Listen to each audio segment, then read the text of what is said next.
I'm stepping away from fantasy football, and I'm saying that while wearing the LA Rams hat.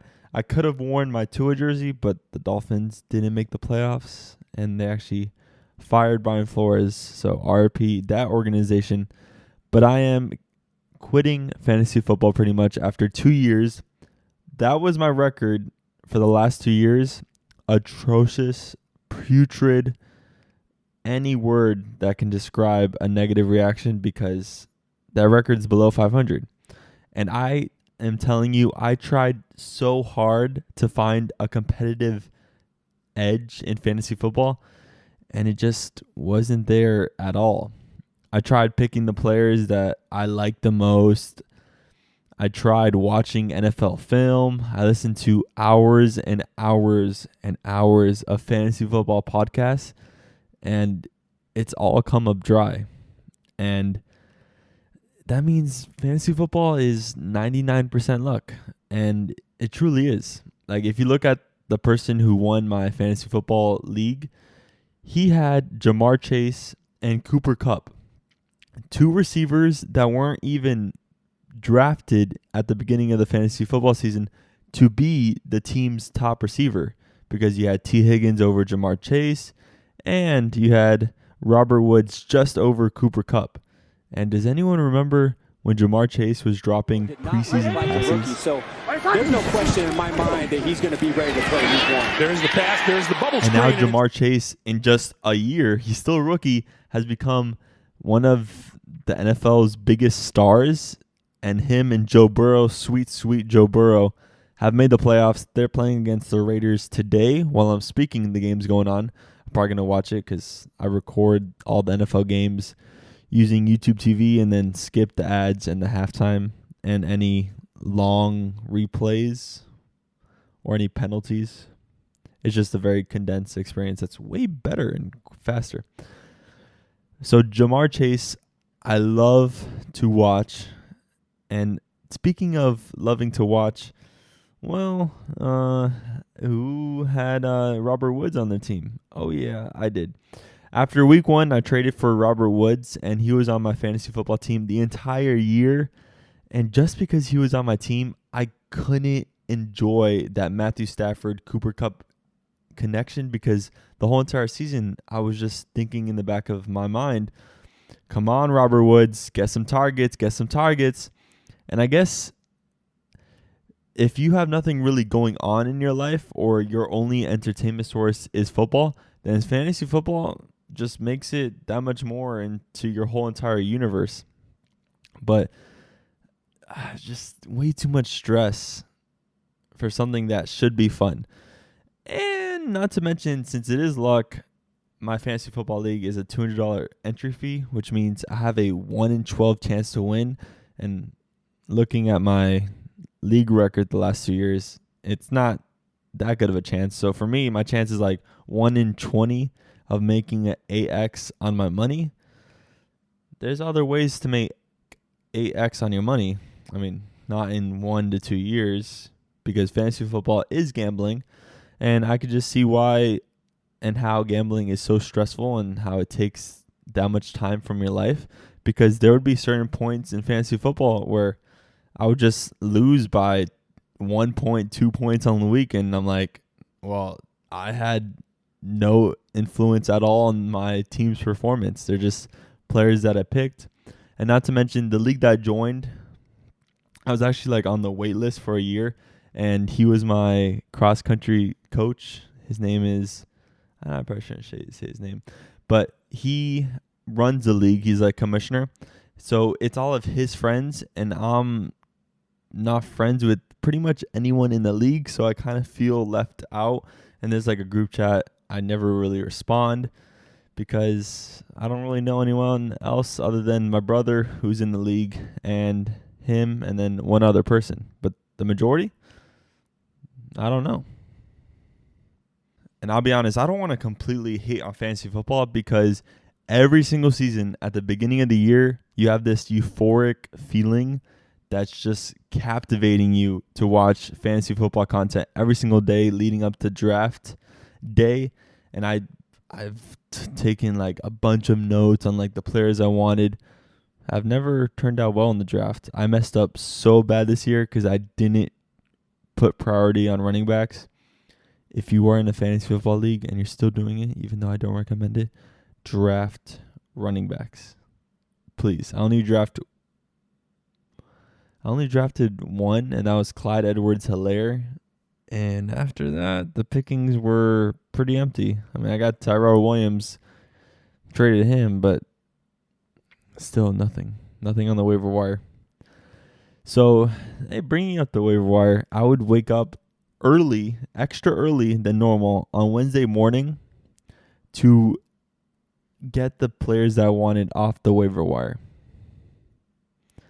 That's just causing stress to my sleep schedule, which is always important. And just, why am I putting so much time into it?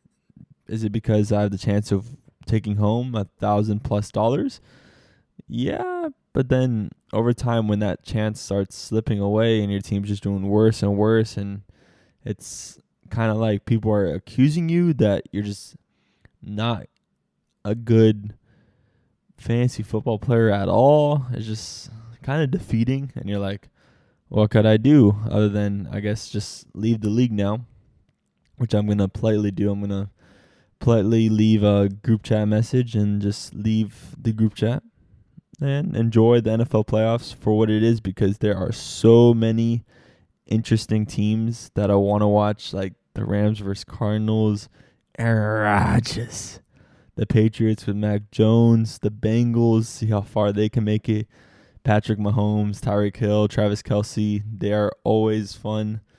So many great matchups and teams. And I really don't know who's going to win the Super Bowl this year. Is it going to be Tom Brady for 8th time? Does he have 7 rings? I think he has 7 already. For an 8th time, and he's like 44 years old. That would be absurd if he won it. And one of the possible scenarios until the Patriots or Bucks lose is a Bill Belichick versus Tom Brady Super Bowl. Oh, the storylines for that game would just be so dreamlike.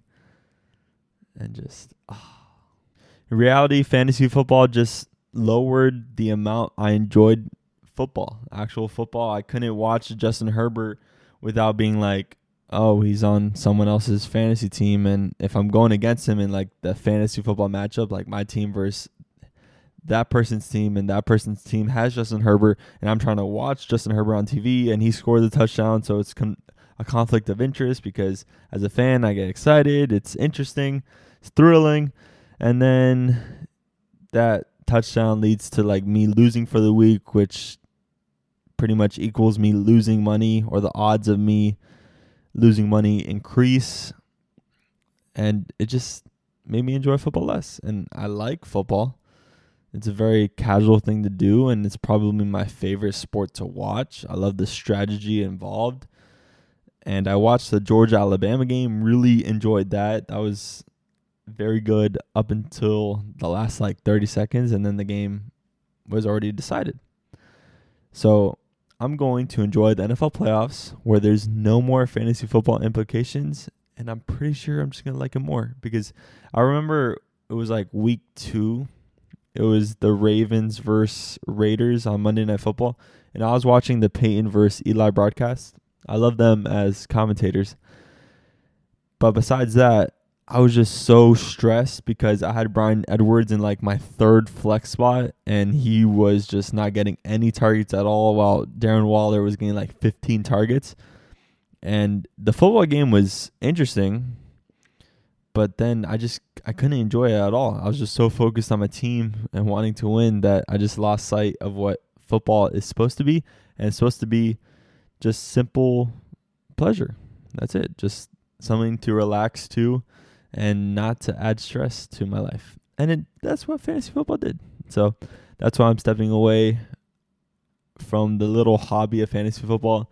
I can see why people are obsessed with it, because if you have money on the line, that kind of makes it like you are going to win or lose something. And since it's gambling, your odds are in favor of losing. And the question is, does the fun of like the gamble outweighed the loss. And to me, the fun just didn't pile up there. Like the draft, exhilarating. Right after the draft, when you start comparing teams, getting to the week-to-week matchups, trying trades, which never worked for this league because they all thought that I was giving them trades that wasn't a win-win situation. And it is really hard to find a win-win trade because trading's always good and for like actual countries and goods, but for fantasy football, it doesn't really work. And fantasy football is only focused pretty much on receivers and running backs because I have the lovely Joe Burrow on my fantasy football team. But that doesn't matter. I only drafted one elite-ish running back, and he didn't perform. And I guess you could blame me leaving fantasy football on Clyde Edwards because he was the player on my team both years. And in both years, he achieved below his average draft position. I drafted him second overall last year. Huge mistake. Don't draft rookies that high. Just don't. Unless, it's Najee Harris and getting like 25 rushes a game. Just don't draft rookies in the first round with your most money. Don't do that. And draft a good blend of players. Don't specialize in just one area. So that's what I learned from fantasy football. There's moments of shine, moments of despair, and just overall, it wasn't quite for me. And after 2 years, I could say I thoroughly tried it and gave it my all. And for sure gave it my all. There's literal YouTube videos of me reviewing the film of players, which took hours and days to create just to try and get an edge, and that failed me. I should have just, Cooper Kupp and Matthew Stafford and Jamar Chase and Joe Burrow. If I just had that QB wide receiver sack. Thank you to the person who allowed me in that fantasy football league, and you take a risk allowing a person to enter, so he took a risk on me, and it didn't really pay off because I'm leaving after 2 years. But hopefully he can find someone else to replace me. I thank him very much for allowing me into the league.